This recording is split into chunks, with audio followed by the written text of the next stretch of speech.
deebitaniitiin miidiyaa kana gubbaa Oromoo jettanii musliima jettanii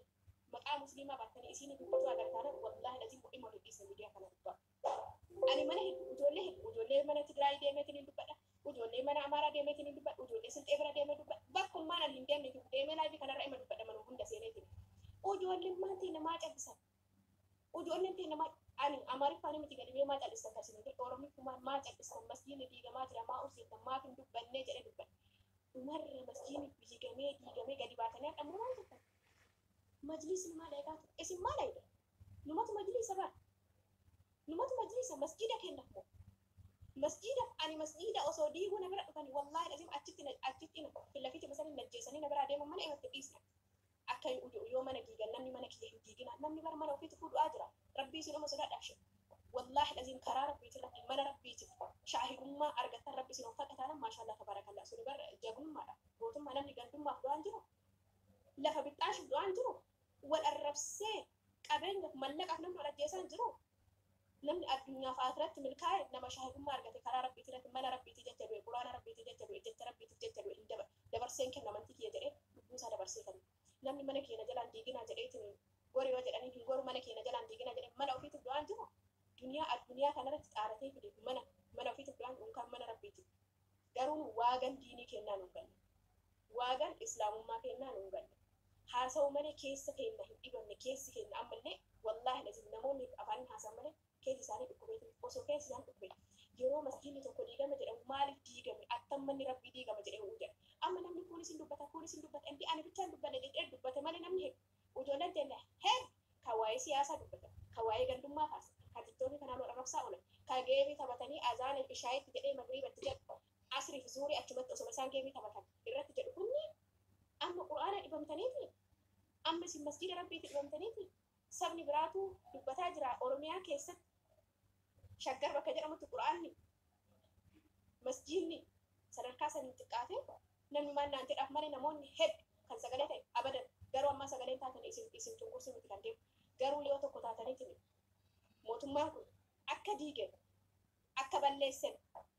yoo masjiida sun nu ijaaree nu deebisin wallaahi azim viidiyoo kana akka seenatitti taa'uu jira maal jette raahan jedha ganaa maal fiddan jedhamii xiqqaatan ijoolleen musliimaa baratan ugul hin gaan jedhama ijoolleen musliimaa yoo barataniitiin ugurgaan dalagaa hin qabatan jedhama hijaaba uffatanii akkamitti dalagaa biyya san keessa musliima Amaaraan jedhama musliima Tigreen jedhama musliima Oromoon jedhama musliima Guraageen jedhama musliima Hadiyyaan jedhama musliima biyya san keessa laa ilaaha illallah muhammadu rasulullah hanga jedhame musliimni hijaaba uffate musliimni salaate maqaa musliimaa qabate taanan assalaama Oromoo miti waa'ee Oromoo nurraa isa amantii kenna musliima balleessuuf taanan wallaahi aziimina isaan kadhugullee amma jiiji laala jiiji nama amantii ofii kabaju nama waa'ee amantii beeku ka halkan mana mashataa beetii mana dhugaatii aadammaqaa cafaraa waa'ee amantiin beetii hin beeku yoo musliima ta'u garuu isaan kadhugullee ka jallatellee ka awwalaawwalullee ka amantii qabullee hundi isaan tokko gaafa musliima miidhuu isaan tokko gaafa kaanii hoo Oromoo jedhanii musliimni akka hadiisa dhageenye musliimni akka amantii isaatii irratti hin cimne musliimni akka deemeetiin qura'aana qara'eetiin hadiisa beekee amantii isaatiin hadiisa hinne akka obboleeyyan isaan jajjabeessine akka amantii isaa addunyaatti himee amantii isaa naannoo isaatitti himee amantii isaa hin cimsine amantii isaa nama sheer godheetiin amantii isaa nama hin qabsiifne dadhabsiisu maal jedhan Oromoo jedhee ammaan booda yoo dubbadheen wallaahi aziim arraba kiyya kalaama kiyya rabbina haa dabsu Oromoo jedhee waan takka dubbadha ammaan booda waan fedhan taatanii waan fedhan godhanii akka fedhan islaamummaa kiyyaatiin ta'e taanan ijoollee Amaaraa wajjin dhaabadhan har'allee borullee reefii kana laayivira ture intala Amaaraa takka bira galeetiin isinii galee Oromoo kiristaanarra musliima Amaaratti naa caalaan isinii galee kanaan durallee Oromoo qeesii Oromootirra musliima qeesii Oromootirra maaltu naa caala kan jedhan neebar ani rabbi la'allah biloo rabbii jecha namni wal jaalate rabbii jecha namni wal bira dhaabbate meeti jedhama malee ati Oromummaa keetii kan mataa turte yaa afi ani waa takka isinii hima dhagaa guyyaa jimaataa abbaan fedhan amantii keessan jibbaa isiniin jedhaan jiru amantii keessan xiqqeessaa isiniin jedhaa jiru amantii keessan kabaja amantii keessan jaaladha waa'ee amantii kiyyaatti dhufe taanaan garuu mataa keessan gadi garagala fooloorii keessan kaasaa naalaaluu dhiisaa dantaa kiyyaa miti amantii kiyyaa dhufe taanaan ilmi abbaa ina kiyyaan nama dhaabbatee falmatu amantii kiyyaa dhufu taadha amantii kiyyaa hacimuu baadhu eenyutu akka amantii kiyya na jalaatu qoomiti jecha badaan akka dubbatu ani ijoollee hedduu wajjin falmataa ture yoo amantii keenya irratti waan badaa kaayan ijoollee hedduu wajjin hanga ammaa falmataa ture deebisaatu ture eenyutu akka amantii kiyya waan badaa kaa'u osoo daawaa godhuu baadhe osoo nama karaa jannata irra jiru karaatti qajeelchuu baadhe garuu labsee kiyya takkaan yoo amantiin kiyya tuqamu abadan dabarsee kennamu nama dhaga'ee fi bira kutullee miti nama rabbi hin qajeelchu jedhu namni haga rabbi si qajeelchu alatu si qajeelcha akkaataa isinii galu arrabaan nu gaafatan arrabaan isinii deebisa karooraan nu gaafatan karooraan isinii deebisa ma'a salama akka isinii galtu walii deebisa ka achirraa fi yeroo ammaa kana yoo dhaabbattanii ilaaltan ijoolleen Oromoo jedhan Oromoo falmadha Oromoo ka'a Oromoo Amaarri akkas isin godhee Tigiriin akkas isin godhee Wayyaaneen akkas isin godhee laa ilaaha illallah Muhammadu Rasulullah rabbi lubbuu tana imaajjeessa qadara namni kan jiraatu qadara yoo rabbi qadarri kan kee osoo magandummaa tana faarsitu duuta akkasin jedhu taate ma'a salaama tarte abbaa kiyya san hisaabni kan kee rabbi wajjin osoo Oromummaa kiyyaa falma nama meeqa osoo hin beekin osoo maal keessa seenaa hin beekin waa'ee horaanaa hin beekin waa'ee turdurummaa osoo hin beekin waa'ee biyyaa osoo hin beekin seenaa Oromoo osoo hin beekin seenaa ofii osoo hin beekin Amaarri si jeessu dhufe yoo jedhanii asii qawwee qabatee kaka'u sayirishaan sanii booda yoo ajjeesuuf deeman du'utu jira yeroo ammaa kana namoota meeqa miidiyaa kanarraa dhabna namoota takkaalamaa miti miidiyaa kanarraa qeerroo meeqa dhabna mucaa tokkon agarree dhiyoo kana yeroo uummanni ortodoksii beete kiristaanii isaanii gurraacha uffisaniitiin mataa minaamina haadatan tokko inni uffata adii uffatee alaabaa Oromoo alaabaa adda bilisummaa Oromoo uffateetiin viidiyoo dalagee ture ispoortii itti jiran doo mucaa diimaa tokko hin beekan ayitiin yeroo tokko yoo qeerroo taanu yoo qarree taanu waan duuna nutti fakkaatu waan dullumni utuullee argannee qabeenya argannee makiinaa oofnee mana gaarii keessa jiraannee bakka waan duuna nutti fakkaatu garuu duuni yoom akka dhufu hin beeknu har'a duunaa boruu duuna osoo amma haasaa jiru anillee ta'uu hin danda'a maaliif jennaan ani waastinaan harka jira rabbi maal irratti akkan ajjeesu qadara keenya rabbi dhuma keenya nu haa bareechu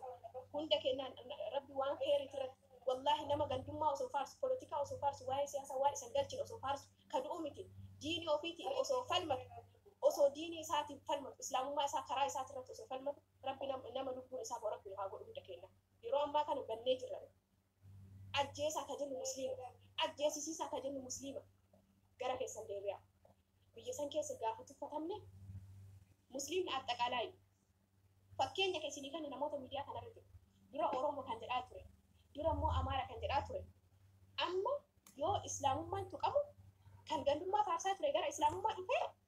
kan immoo amantii biraa keessa jiru immoo gammachuu eegala. Eengadda kana jiitiin laayifirra jirti qoyaa isinitti hima. Laayifii sheernaa godhan maaltu maal ta'e jedhee seenaa. Yoo waa jiru sheernaa godhan maaltu maal ta'e jedhee seenaa. Uummanni isii jara jiru jimaata biyya keenya keessa ijoollee qeerroo sadii dhabne kun miilli isaa harki isaa caccabeetiin hospitaala galee kuuwwan immoo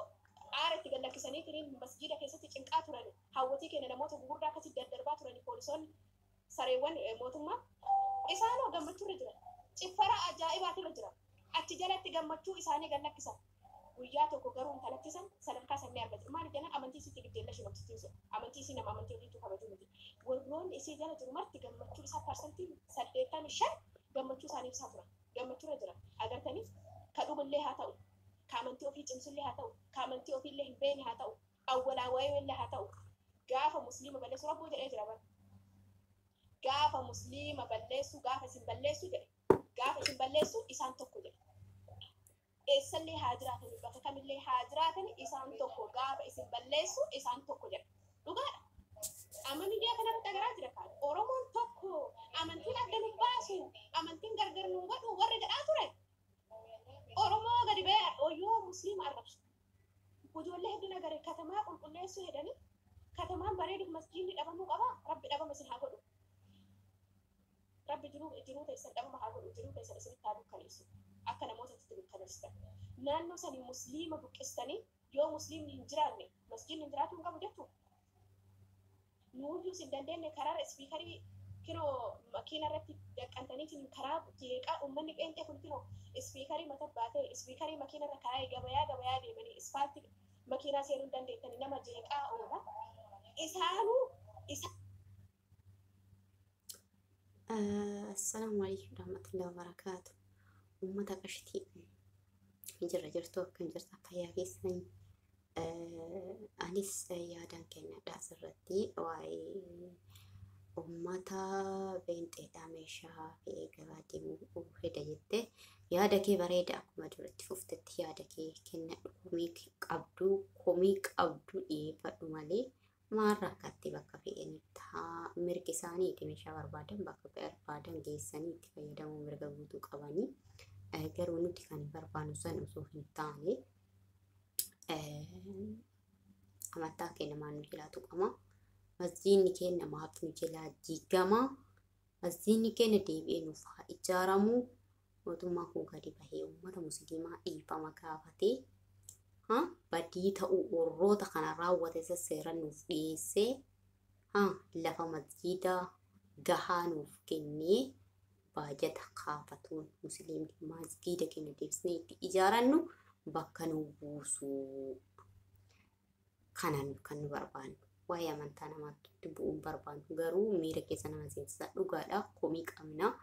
komii akka nama kamiifittuu ni qabna gisee amantaan kiristaanaa tuqamu sanii abbootii amantaa cinqanii abbootii amantaa daddarbuudhaaf yaalanii afaan keessanii hin barsiifatan jedhanii gurraacha zannii uffatanii warri sodda mataa haadatanii nuti garuu gadi baanii adii uffannaa dhugaa dubbannaa jechuudhaan chaalenjii obboliiwwan keenya wajjin hirmaannee jechuudha. Garuu gaafa san isin bira dhaabbannee har'a akkam nu biraa dhabamtan gammachuu akkamii maaliif nutti gammaddan maaf nutti faanaa hin dhaabbanne gaafsa isin faanaa dhaabbannee jirraa har'a maaliif nutti gammaddan maaliif harka wajjin nutti dhooftan kan jedhu kuni akka mataa kootirraa qabee komii nama hundaati. Dhugaa dubbachuudhaa fi kaleetiin dubbadhee jira kan nageeffatu hin ta'e abbootii amantaa yeroo dheeraadhaaf tokkii kanarratti barsiisaa turanii namoota beeku jechuudha. Namoota beeku abbootii amantaa ijoollee irra laallamu hawwa irra laallamu maaliif jennaan wallaalummaa gadi baheeti kan dubbatu waan argan dubbatanii. Arabdoota irratti magalaa Saudi Arabiyaa galaa maaliif galaa ka jedhanii viidiyoo hojjedha inshaallah. Kun ammoo tuyyuu waan ta'uu qabne abbootiin amantaa koomentii isaa ijoollee keenya jalatti dhufanii ijoollee miira keessa seenan jalatti abbootii amantaa silaa kan jira kana gama keenyallee ta'ee seenanii tasgabbeessuuf yaaluu qaban malee har'a silaa abbootiin amantaa kan amantaa ijoollee barsiisu dhufee koomentii akkasii barreessuun dhugaa baay'ee nama dhukkubsa baay'ee nama madeessaa baay'ee namatti dhaga'ama. Maal jettee akka miira keessa si galchuudha. Garuu nuti masgiinnis yoo diigamee amantaan keenya onnee keenya keessa jira. Masgiida qur'aana keenya kan tiksu rabbiidha. Qaras mootummaan nu tiksee har'aan nu geenye masgiideen keenya wardiyaa mootummaa itti nu qatarree wardiyaa hin barbaachisu. Qur'aanni keenya wardiyaa hin barbaachisu. Rabbiin mana ofii tikfata. Garuu muujisaa ni argata hundumtu. Amantii adda addaa keessa amantii jijjiirsanii shiroo barbaree dhuqeeti kana amantii jijjiirsanii dhufan musliima jijjiirsisuu hin dandeenye. Maal jedhanii sintee gooni masjiida seenanii salaatan. Qixxima musliima masjiida seenanii salaatan. Musliima amantii jijjiirsisuu waan dadhabanii karaa wayii soqan. Karaa musliima itti seenaniitiin hin bazabazan amantii jijjiirsan. Dadhabanii jennaan eessa dhaqan? Baadiyyaa dhaqan. Uummata baadiyyaa waa takka hin beekne rakkina keessa jiru. Ka lafa hin qabne ka utuullee barsiifateetiin galii mootummaarraa hin qabne isaan dhaqaniitiin isaan haxuuxanii amantii jijjiirsan. Isaan biyya alaatirraa galaaf mallaqa. baadiyyaa kun hoo miskiin hoggaatti qotatee marraa takka argata. Sanuufi jalaa baduu danda'a. Roobni hin jiru ta'uu danda'a. Roobni itti baay'atee jalaa baduu danda'a. Kan argatu xiqqoo ta'uu danda'a. Nu hoo nu amantii haqaa qabannee amantii dhugaa qabannee hangana dirasii maaf bannee jedhan maaf karaa bannee mee sirbuuyyuu dhiisaa yeroo ammaa kana laa ilaaha illallah ani nama gaarii ta'eeti miti. Ani nama qajeeltuu nama amantii ofii baay'ee jaalatuuf nama ajaja amantii ofii yaani dalaguu miti. Garuu ijoolleen tokko tokko masjiida fi yoo sagalee ta'uu gadi ba'an kinoo hijaaba akkatti godhatanii mataan kun marti mul'ata mataa akkanatti sirreeffatanii hijaaba asitti godhatanii sagalee masjiidaa ta'u kana tuffatan kana nu tuffatan akka diiniin islaamaa waan akkanaa kan hin ajajne waan beekaniif hangamta akka keessi keenya amantii keenyaan qullaa keessi keenya qullaa akka ta'e beekanii sadarkaa kanaan nurra dhufan malee osoo dhugaa wallaahi laziim nu xiqqoomallee taatu keessa keenya sodaa rabbii qabaanne masjiida keenya mana keenya caalaa akka haadha abbaa keenya caalaa maalummaa keenya caalaa masjiida keenya kan wareegamu taate masjiida takkaa lamaa miti masjiida 30 wayii miti masjiida lama diiganite takkaa gaafa diigan san lubbuun nama hedduu irratti wareegame miidiyaan kun marti laqallaqama biyya san keessa masjiida yoo diigamu namni kun du'e jennee irratti iyyinaa ture garuu sanii miti kanan laalee gaafa 24 ga'u dubbatu eegale. Agartanii hangamta akka karaa rabbii irraa fagaatu ta'e hangamta akka onneen keenya goguu ta'e hangamta akka amantii keenya dhiisnee lubbuun keenya akka feete ta'uu keenya karaa sheexanaa deemuu keenya hangana kanaan beekama kuma ammallee kanaa miti waan ta'u ta'ee jira rabbi waan kana isa jalaa wanti dhokatu jiru minaalbaata akka amantii musliimaa warri musliima ta'e warri biyya keessa jiru akka tokko ta'u warroonni miidiyaa kana gubbaa deemee oromoo ani oromummaa kiyyaaf ni du'a kan jedhu marti akka islaamummaa kiyyaaf ni du'a akka jedhuuf ta'uu mala rabbi kan masjiida kana akkanatti callisee nurratti dhiisisaa ture. Rabbillee isin falmadhaa sababa geessaa saniin booda anatu waan godhu godha nu sababa sanuu geessine qaba. Nu eessa jira? Masjiidni keenya diigamu irratti wareegamaan ture. Tuffii wallaahi lazim tuffii akkam guddatte ka qur'aanu mallee keessa wallaahi lazim sunnuudha osoo beeta kiristaana ta'ee beeta kiristaana 33 osoo diigame biyya san keessa yaada sammuu keessan keessa osoo beeta kiristaana ta'e wanti osoo charchii ta'e maaltu akka uumamu biyya san keessa dhaabbadhaatiin yaada afaan oromootiin zammarraa afaan amaariffaatiin zammarraa wal fixanii beeta kiristaana gurraan tuffisanii mataa haadatanii ardii buqqisanii sagalee nu ta'a nu bira dhaabbadhaa jedhanii ardii sochoosanii biyya san waan godhan televezyiiniin xaabiyaan EBS televezyiinii wanti jedhamu gaazexanyaa wanti jedhamu hundi artistoonni wanti jedhamu hundi instagraama miidiyaa isaanii feesbuuka kana miidiyaa kana akkatti ashkarakaraa turan sinodosii nu jala jijjiiramoo jedhani wanni biraatii miti afaanumaan jijjiiran amma quraan tafsiirri ni jira oromiffaan tafsiirri ni jira amaariffaan tafsiirri ni jira tigriffaan sumaaliffaan guraaganyaan tafsiirri ni jira isaanoo akkamitti oromiffumaan maaf dubbatama ardii bubbisaa turan nu hoo osoo sadarkaa saniin manni amantaa isaanii osoo jalaa diigame maal akka godhan biyya san zinjedhaatu madaala namni sammuu qabu kana madaaluu hin dadhabu namni sammuu qabu kana akkatti of fuuldura ilaaleetiin maal akka godhan wallaahi latin maal akka ta'an hiriira baanii iyyanii bar maalumaaf mootummaan harka keessaan qabu ofii isaanii afaan irratti wal lolani akka waan mootummaan amantii isaanii jijjiirsisaa jiru akka waan mootummaan mana amantii jalaa diigaa jiru nu qabaa galii lakkisaa jedhan hiriira baanii noo mana masjiida diiganii qur'aana keessayyuu fudhadhaan hin jenne tuffii wallaahi lazim kun tuffii warri miidiyaa hin qabnellee ka qabullee yeroo ammaa kana ka hin qabne sheer godhu ka qabummoo miidiyaa isaati irratti sagalee ta'u hanga masjiidni kun dalagamee nu dhufeetiin masjiidni kun dhumee dhiifama jedhu mootummaan sun wallaahi lazim biyya san keessaan Itoophiyaa jedheellee Oromoo jedheellee wanta dubbatu hanga masjiidni kun bakka tokkotti ga'utti jechuudha. Ani si jammee Oromoo ma jedhee wanta dubbatu jiru rabbi kalama kee hadabsu ammaan booda ani Oromoo neeba Oromoodha rabbi naa kennee namni naa kennee jiru kaachirraa hafe garuu waa'ee amantii kiyya irrattillee kan duraas dalagaa ture ammallee garuu ijoollee teenya wanna poolitikaa keessaa ba'a musliima balleessuuf isaan tokko rabbillee jedhee jira gaafa isin balleessuuf deeman isaan tokko jedhe nu garuu jecha rabbii dhiisne ofii kennaa isaan hojii dhuunee isaan hojjetan qabu waan akka isinii waan asin tallaan hojii jiraadhu kiristaan amaara kiristaan sabummaan illee tokko miti amantaan illee tokko miti amaariffaan tiktookii kanarra wannaan haasaa oolumar hin laatti garuu guyyaa takka kalaama takka kanatti dubbattee beektu maaliif jennaan achitti akkasii dhaabuun beeku hiriyyummaan isii achitti dhaabbatu amantaa isii jalaan tu'e amantaa fi akka tu'an hin barbaadu waa'ee amantaa fi ilaalchisee dubbadhu viidiyoowwan hin laalti hin dubbatin illee dubbadhu illee jettu saatti jetti agartanii gaafa isin amantaa keessan irratti maalummaa keessan irratti qorraaxii taatan gootummaatti agarsiistan namni daffaree isinitti dubbatu gaafa isin hoo fakkeessuuf akka namni isin jaalatu akka namni isin fudhatu isaan jala tashmaxallatna yeroo ammaa kan isaan poolitikaa nuu kennani gandummaa nuu kennani zaranyinnatii nuu kennani isaan dalagaa ofii dalagaa jiran hangamta ijoollee kenna meeqatamtu beeka yeroo ammaa kana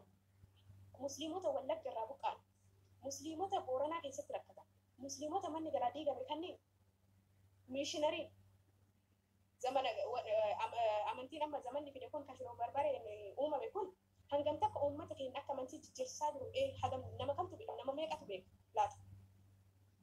waa'ee siyaasaa keessa jirtanii waa'ee amantii keessanii keessa jirtan gaafa masjiinni diigamu ani masjiinni kun wayirra haa ga'uuf malee wallaahi lasin ganaa isin wajjin ganaa waa hedduu hanga miidiyaa kanarra jiru ganaa walitti himaa namni tokko yoo balleessaa isaa hin amane balleessaa isaa sirreessuu hin danda'u gaafa karaa dogongorarra ture jennee dogongora keenya amannee rabbii kiyya naa dhiisi dogongoraa ture jenne rabbillee nu dhiisa garuu ahaan ani waan sun ta'e kana godhe ani waan akkana ta'e kana dubbadhe sababa baay'isina amana gaafa nu amantii keenyarraa fagaanne gaafa nu sirba dhageeffatu eegalle gaafa nu wal arrabsuu eegalle gaafa nu xiqqeessuu eegalle amantiin keenya xiqqaatu eegalle keessattuu warri miidiyaa kanarra jiru amantii xiqqeessaa jira wallaahi lasi warri biyya keessa jiru qixxaa nyaatu qorsuu nyaatu alhamdulillah rabbil alamin jedhee bulu amantii isaa dabarseen kennu irratti du'a malee ka miidiyaa kanarra jiru ka ajjeesisiisu ka buqqisiisiisu hanga ammaa dirresi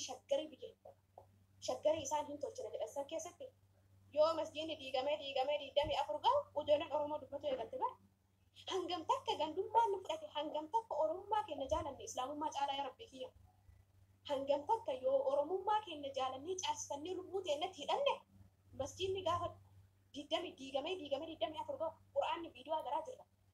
dhoo isaan akka